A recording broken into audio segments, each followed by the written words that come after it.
Factores del crecimiento. Si las células pudiesen vivir sin soportar las influencias ambientales, o por lo menos en ambiente favorable constante, su capacidad de multiplicación sería inagotable y el crecimiento infinito. Efectivamente, en los cultivos in vitro, donde hay un ambiente favorable constante, la multiplicación celular es ilimitada.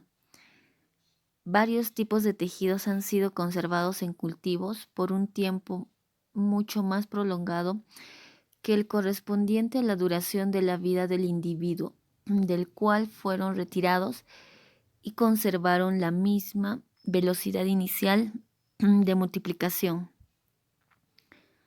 Es decir, que produjeron enorme masa celular. Sin embargo, esta extraordinaria energía de desarrollo comienza a disminuir y cesa después de alcanzar un determinado límite, regularizándose de esta manera la forma y el volumen de los individuos. La limitación de esta energía en el tiempo y en el espacio se debe en parte a las influencias retardadoras del medio, pero determinadas siempre de forma hereditaria para cada especie. Por tanto, los factores de crecimiento o de la construcción corpórea pertenecen a dos categorías, a saber, primarios y secundarios. Factores de crecimiento primarios. Tienen una relación con la hereditariedad que provoca el impulso evolutivo inicial. Intervienen en la continuación del evento. Condicionan y determinan las diferencias étnicas y sexuales. Es importante recordar que desde el punto de vista genético, una pequeña modificación en el ámbito de gran número de genes puede provocar considerable efecto sobre el crecimiento de las diversas partes del cuerpo. Efecto que puede ser influenciado de manera considerable por factores externos, como por ejemplo la nutrición o la intensificación progresiva de un efecto primario del desarrollo. Así, la modificación del gen que controla el desarrollo de los cartílagos puede revelarse por enormes modificaciones en casi todos los sistemas corpóreos, como ocurre en el enanismo acondroplásico. Los factores genéticos que controlan el crecimiento actúan, al menos parcialmente, sobre el metabolismo de las células en fase de multiplicación, modificando sus exigencias nutritivas, cambiando la capacidad de las células de aprovechar ciertas vitaminas. Es factible que estos factores genéticos sean responsables por los trastornos en el control que los órganos endocrinos ejercen sobre los procesos de crecimiento y por las modificaciones en la sensibilidad de los tejidos que responden al estímulo hormonal. Factores de crecimiento secundarios.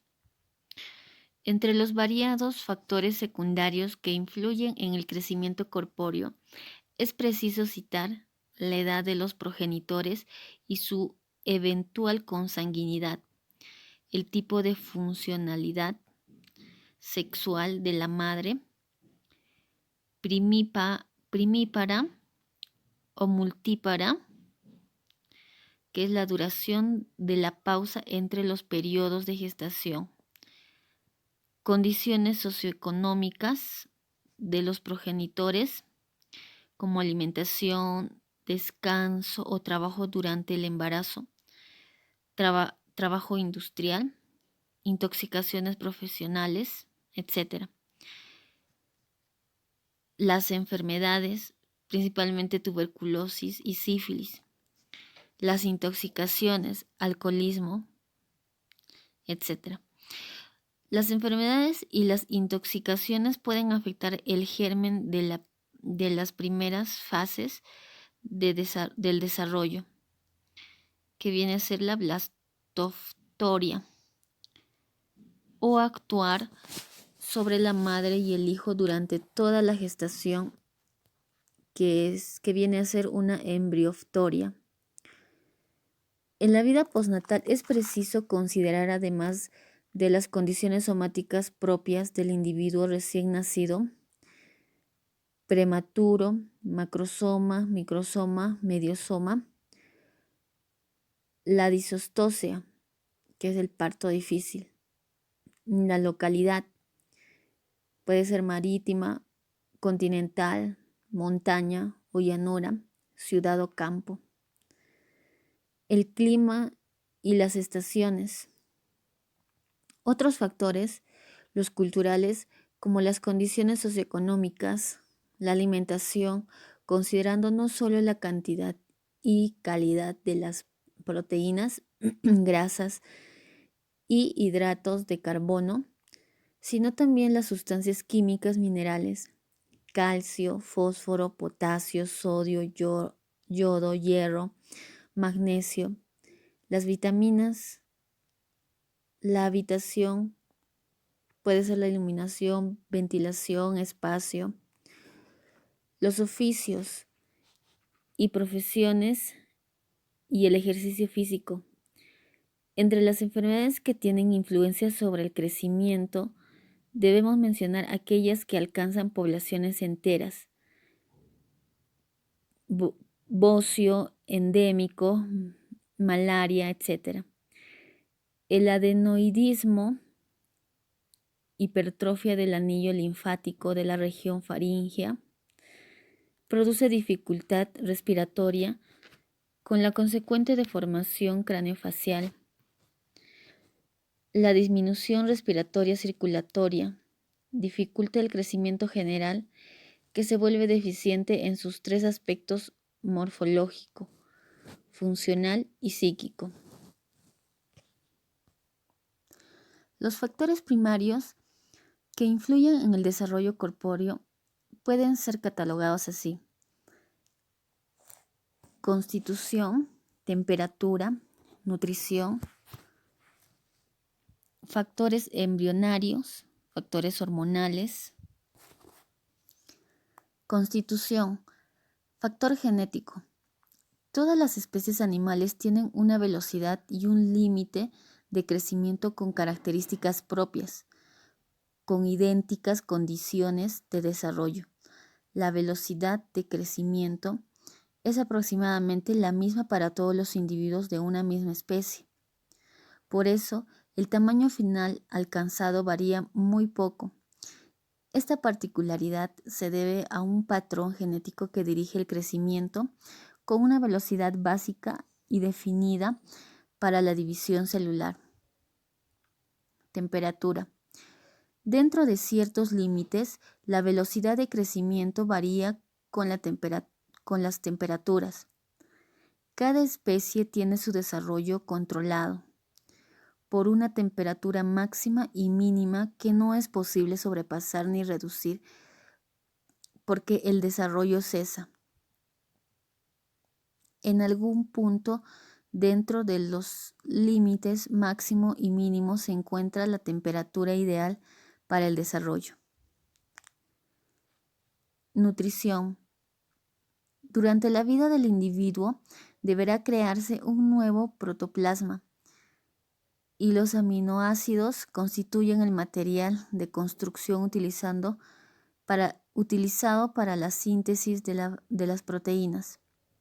El organismo humano puede fabricar algunos de sus propios aminoácidos, pero otros deberán obtenerse de las proteínas alimenticias.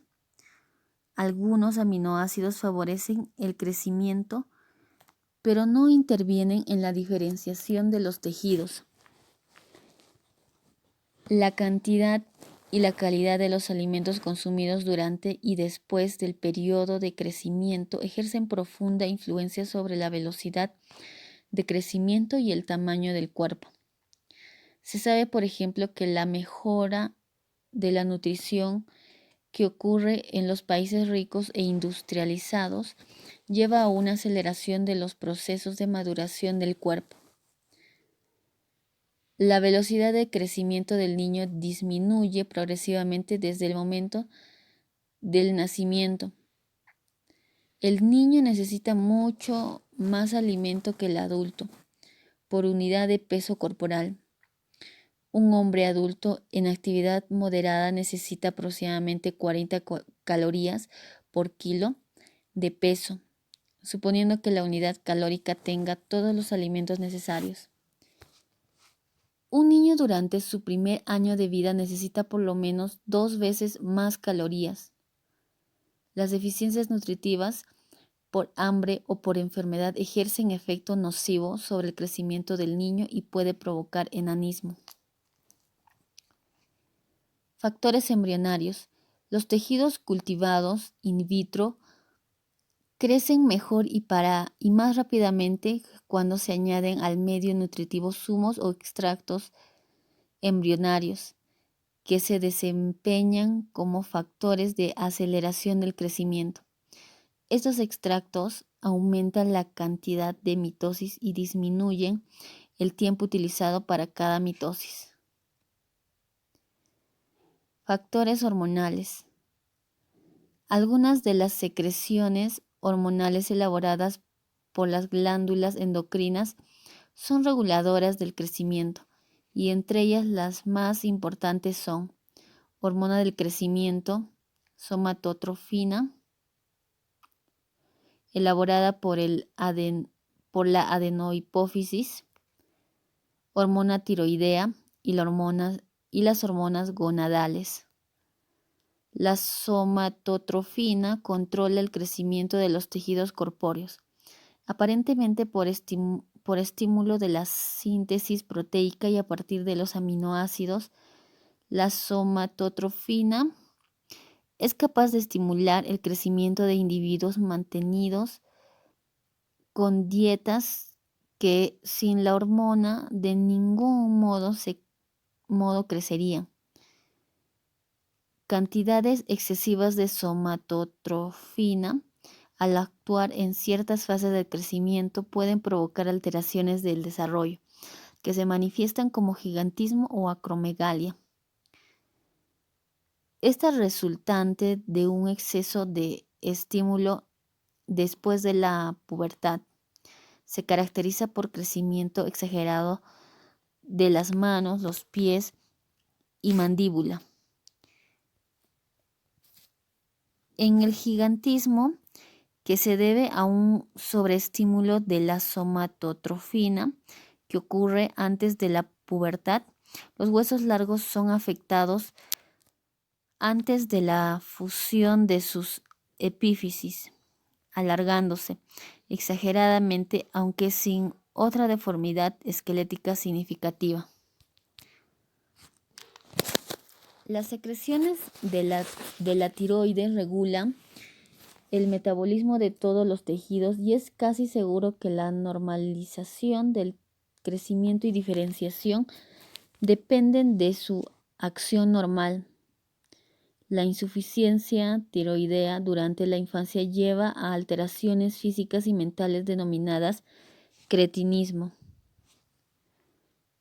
Los disturbios mentales de los cretinos provienen del desarrollo insuficiente de los axones y dendritas de las neuronas corticales, así como las alteraciones de la vascularización de la corteza cerebral.